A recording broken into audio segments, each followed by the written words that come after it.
dia lebih baik lagi.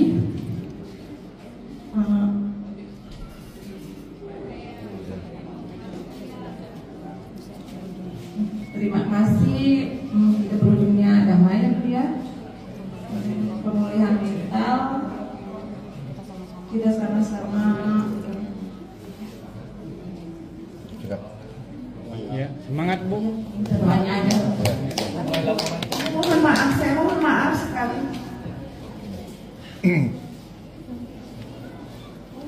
Udah ya, laporan udah disabut. Intinya gitu kan.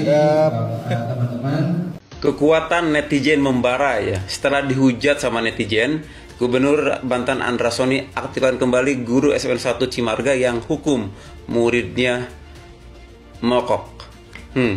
Netizen kuat sekali kita. Juga memang banyak gitu siswa yang banyak yang kecewa juga dengan perilaku dengan kata-kata.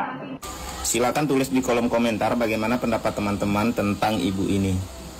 Seperti sungkuni musuh dalam selimut. Nah, memang dalam dunia kerja itu selalu ada saja orang-orang seperti ini. Biasanya mereka itu paling baik di depan kita, padahal di belakang itu adalah orang yang paling ingin menjatuhkan kita. Ibu, ketika ibu mengklarifikasi seperti ini, secara tidak langsung ibu itu sedang mempermalukan diri sendiri. Orang jadi berspekulasi negatif tentang ibu. Coba lihat di komentar-komentar itu banyak sekali yang bilang, mungkin ibu adalah dalang dari kenapa siswa berani mogok belajar. Satu sekolah itu berani mogok belajar, tidak mungkin siswa itu berani kalau tidak ada orang yang di belakang siswa ini. Nah, bisa jadi ibu adalah salah satunya karena ibu klarifikasinya itu aneh. Kan aneh ketika kita dalam satu instansi menjelekkan teman sendiri. Bahkan ini ditonton oleh satu Indonesia loh Bu. Hati-hati Bu ya. Tidak boleh seperti itu adalah salah satu sikap yang tidak patut dicontoh. Brojen, setelah mendengar pernyataan Ibu Novi Ika Susanti ini ya, nih saya tambah yakin nih kepala sekolah itu ada yang ingin menggesernya. Nih dengar aja dari kata-katanya yang selalu menyudutkan kepala sekolah. Padahal merokok itu ada undang-undangnya di sekolah, tidak diperbolehkan. Merokok, promosi rokok, atau berjualan rokok itu tidak diperbolehkan di sekolah ya, ada undang-undangnya. Nih dengar kata-katanya. Memang kita akui karakter kepala sekolah itu memang agak sering marah ya, sering emosinya sering meluap-luap gitu ya kepada anak-anak ataupun mungkin kepada dewan guru ya. Dan mungkin kejadian kemarin itu akumulatif dari kejadian kemarin ketika anak-anak mungkin ditegur diomelin di depan teman-temannya, di depan siswa yang lain. Memang kejadian kemarin itu bahwa ketika kita sedang Jumat bersih, semua kita melakukan kegiatan Jumat bersih dengan kegiatannya masing-masing, kayak wali kelas itu di kelasnya masing-masing, lalu bukan wali kelas juga kita dibagi zona ya, dibagi zona per zona gitu ketika kita sedang bersih-bersih. Memang pada jam itu mau sebentar lagi memang udah mau beres gitu ya, pada beres gitu. Biasa seperti biasa ya Pak, anak laki-laki mah biasa keluar gitu kan ke warung gitu. Nah setelah itu mungkin ibu kepala sekolah keliling ya Pak ya, dan menemukan siswa yang sedang merokok. Nah di situ yang namanya anak gitu, jangankan ketemu sama kepala sekolah, ketemu guru aja kalau merokok kan panik, dibuang aja waktu itu lari pada lari kan anak-anak.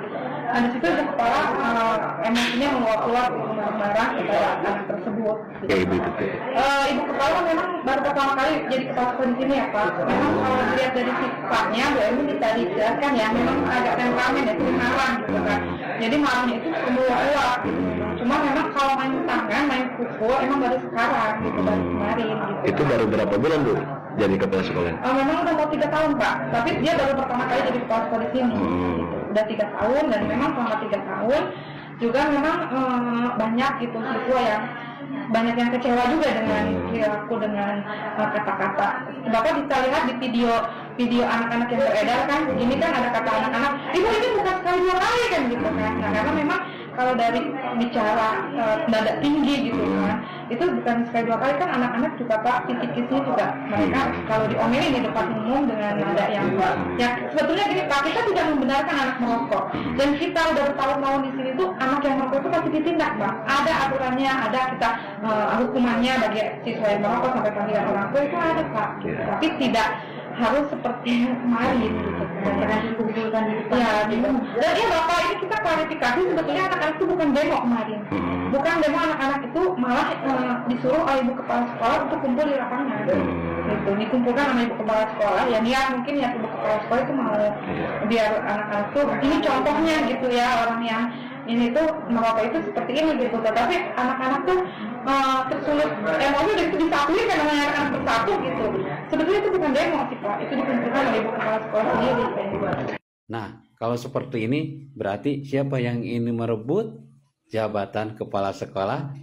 Simpulkan oleh netizen sendiri ya. Sok di kolom komentar. Ibu guru ini sedang diwawancarai oleh wartawan atau sedang ditanya oleh masyarakat umum, maka dia berkomunikasi di situ tidak lagi mewakili dirinya sendiri mestinya ya, tapi sudah mewakili institusi atau lembaga di mana dia berada. Bahkan dia juga mewakili atau menjadi representatif harusnya bagi atasannya.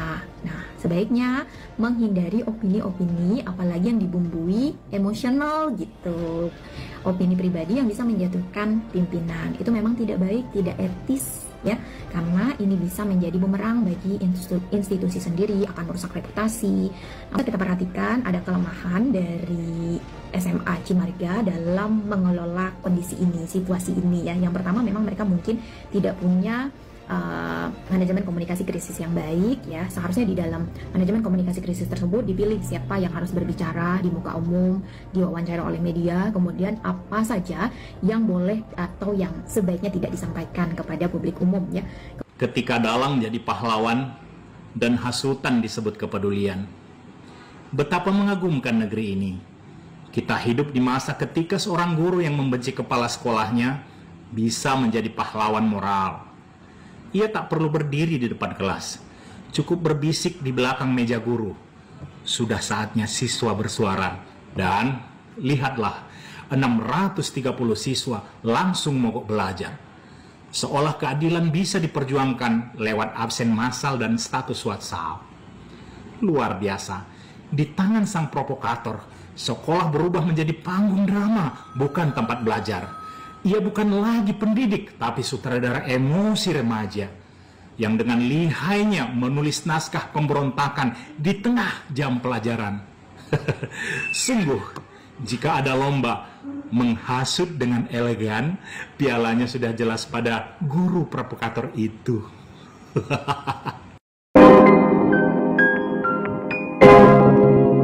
Guys, mungkin kalian tadi sudah melihat beberapa video ya terkait kasus yang lagi ramai ya, yang kepala sekolah yang menam muridnya yang merok ya di area sekolah guys. Dan ini ada tanggapan langsung dari Kang Deddy Mulyadi ya, guru pahlawan tanpa tanda jasa. Dengerin tuh Bu katanya gitu guys. Nah ini kita lihat seperti apa ya. Assalamualaikum, Sampurasun, Wilujeng Enjing, wargi Jabar, dan seluruh warganet dimanapun berada. Semoga pagi hari ini pagi yang memberikan harapan. Saya sudah selesai mengantar nih yang ke sekolah. Dan sesungguhnya ketika kita menitipkan anak kita di sekolah, kita sudah mempercayakan sepenuhnya kepada guru untuk melakukan pendidikan pada anak-anak kita. Manakala anak kita berbuat kenakalan di sekolah dan gurunya memberikan hukuman, dan hukuman itu masih dalam batas kewajaran, maka kita harus menerimanya. Dan ketika pulang sekolah, ketika anak kita mendapat hukuman dari gurunya, kita harus memberikan hukuman lagi, agar anak kita merasa bahwa dirinya melakukan tindakan yang salah. Bukan sebaliknya, kita melakukan pembelaan. Karena apa? Kalau kita melakukan pembelaan dan kita menyalahkan gurunya, anak itu akan sudah merasa dia boleh melakukan tindakan apapun, termasuk tindakan-tindakan yang melanggar, karena orang tuanya melindungi. Untuk membangun hubungan guru dan orang tua siswa agar hubungannya konstruktif dan punya landasan hukum, pemerintah Provinsi Jawa Barat beberapa waktu yang lalu sebelum orang tua menyerahkan anaknya ke sekolah, menandatangani surat pernyataan yang di dalamnya tidak akan mempidanakan guru yang memberikan hukuman pada anaknya dengan tujuan memberikan pendidikan dan ingin menyelesaikan seluruh problem hubungan murid dengan guru di sekolah tanpa membawa ke ranah hukum. Ini adalah bagian dari membangun kesetaraan serta ikatan hukum yang kuat hubungan guru dan orang tua siswa. Semoga kita semua bisa bersama-sama menjaga iklim pendidikan, mendidik anak-anak kita untuk menyiapkan generasi yang kuat ke depan. Dan semoga guru senantiasa terlindungi dari berbagai bentuk intimidasi dan kriminalisasi.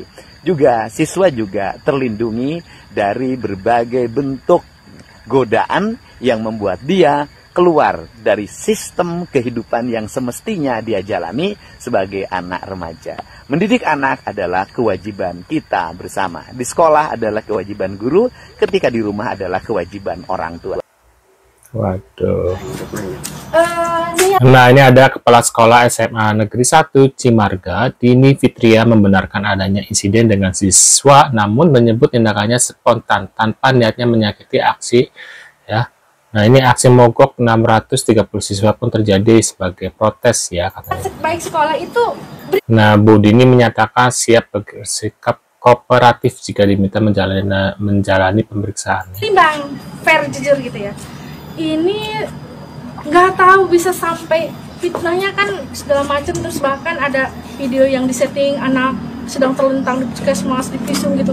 Aneh, orang anaknya di lapangan itu berdiri barengan, kita niatnya kan mengedukasi, kantin please jangan tempat jadi tempat ngerokok anak gitu kan, gitu. Makanya diundang kantin-kantin, maksudnya biar tuh tempat itu memang sedang jadi incaran, disinyalir jual rokok menurut laporan OSIS di waktu lalu. Nah, cuman ketika kita pernah razia kan nggak ngaku. Kemarin itu jadi tempat nongkrong ngerokok tuh anak gitu. Jarak kira-kira 20-30 meter kira-kira ya. Kelihatan kan kamu ngerokok, maksudnya biar tahu tuh, saya lagi ngeliat, ya kan. Nah, tuh anak ngelirik gini, langsung lari. Kan saya cuma ngomong, saya mau ngerokok, lari. Marah saya, tapi itu nggak membuat saya marahnya banget, nggak sebenarnya. Lari. Tuh anak langsung ke sini, ada ketemu.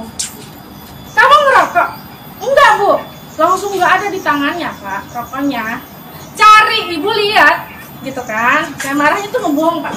Marahnya tuh ngebohong ke anak. Ibu lihat, enggak, Bu, mana rokoknya? Cari, gitu kan, saya marah. Karena ngebohong itu udah karakter banget, Pak. Gimana saya di pikiran saya, anak kalau udah ngebohong, udah kemana-mana, udah nggak beres gitu kan. Tanggapan Ibu atas aksi mogok nih sekolah mogok yang dilakukan oleh para siswa, ya, siswa SMA Negeri 1 itu, tanggapan Ibu gimana? Ya tentu ini nggak benar ya Pak, tapi kan kita semua kerja, ya kita kerja aja, kita ASN, ya kan kita mah tugasnya melayani, kita berniat melayani, kita kerja aja. Ini berkah itu Bu, menampar siswa tadi? Neplek, terus yang saya ingat pakai jari, bukan nyabuk gitu, bukan. Kalau nampar lo iya Bu ya? Neplek, ya. Neplek lah. Ya, ngeplek ya bahasa Sunda. Ngeplek lah ya. Terus ada lagi ya? Ibu dengan siapa Bu, maaf namanya? Dini Fitri apa Pak? Selaku apa Bu? Selaku Kepala Sekolah SMA Negeri 1 Cimarga. Ya. Berarti siap ya Bu kalau untuk diperiksa ya? Insya Allah ya, kan kemarin juga kita kedatangan Pak Kapolsek nih, Pak Pipi. Iya Pak. Kata Pak Pipi, Bu lanjut aja, ini ringan biasa aja gitu. Orang anaknya juga nggak ada dorak-dorak merah gitu, emang enggak. Waduh. Gimana? Nah, berakhir damai, kepala sekolah dan siswa yang pergok saling memaafkan. Ya, Ibu maafkan. Tapi ini anaknya sepertinya ya, dari wajah-wajahnya kayak agak membengkang, agak nakal guys. Dan begitu juga Ibu minta maaf, dan terkait kata-kata itu semoga Tuh, dari gesturnya itu emang agak bandel gitu. di hati Indra lukanya nanti hilang. Pak Gubernur sudah memberikan pengajaran tentang keikhlasan. Mudah-mudahan Indra bisa legowo dan Ibu doakan Indra sukses. Amin. Amin. Ya, sama-sama. Tapi orang seperti ini sih kita nggak bisa, nggak tahu ya, masa depannya pasti ada yang cerah juga sih kadang yang anak-anak kayak gitu. Nah, menurut pendapat kalian gini, gimana nih terkait infonya? Mungkin kalian lebih mendukung kepala sekolahnya atau mungkin kalian lebih mendukung siswanya ya. Tapi emang bener kata Kang Deddy Mulyadi ya, sebaiknya ketika anak ya melakukan kesalahan ya dan guru menghukumnya secara wajar ya, secara wajar ini ya guys ya. Nah itu ketika di rumah pun ya kita sebagai orang tua harusnya ya bukannya melindungi tapi ya memberikan juga sedikit arahan supaya anak itu tidak melakukan kesalahan lagi gitu. Jangan asal mungkin langsung melaporkan gurunya, karena kita nggak tahu apa yang yang dilakukan anak-anak ya di luar kita, karena kita sebagai manusia biasa gitu nggak bisa mengontrol anak-anak ya gitu guys ya. Jadi jangan langsung marah ketika anak ini dihukum gitu ya. Nah, kalian harus pintar-pintarlah cari informasi yang benar gitu ya. Ini kenapa anak bisa dihukum seperti ini. Kadang orang tua tuh merasa, gue tahu loh anak gue seperti ini, padahal dia nggak tahu anak-anaknya itu apa yang dilakukan anaknya itu di luar sana nggak ada yang tahu gitu ya. Mungkin sudah berbuat ini nggak banyak kan anak-anak yang menutupi ya. Mungkin di rumah orangnya baik-baik saja, tapi di luar, nah kita kan nggak ada yang tahu gitu loh guys ya. Ini aku tidak bermaksud berpihak dari gurunya atau memihak dari anaknya, cuma kita mengambil dari dua sisi saja. Tapi bisa saja kalau seandainya ketika anak itu ini ada juga kasus yang ketika anak orang berdiam gitu ya dan dibully sama anak-anak dan gurunya juga ikut gitu ya. Ada juga kasus seperti itu guys. Jadi kita harus pinter-pinterlah memilih informasi gitu loh guys ya. Sekian dulu guys videonya, kita akan bertemu lagi di video selanjutnya. Sehat selalu buat kalian. See you guys.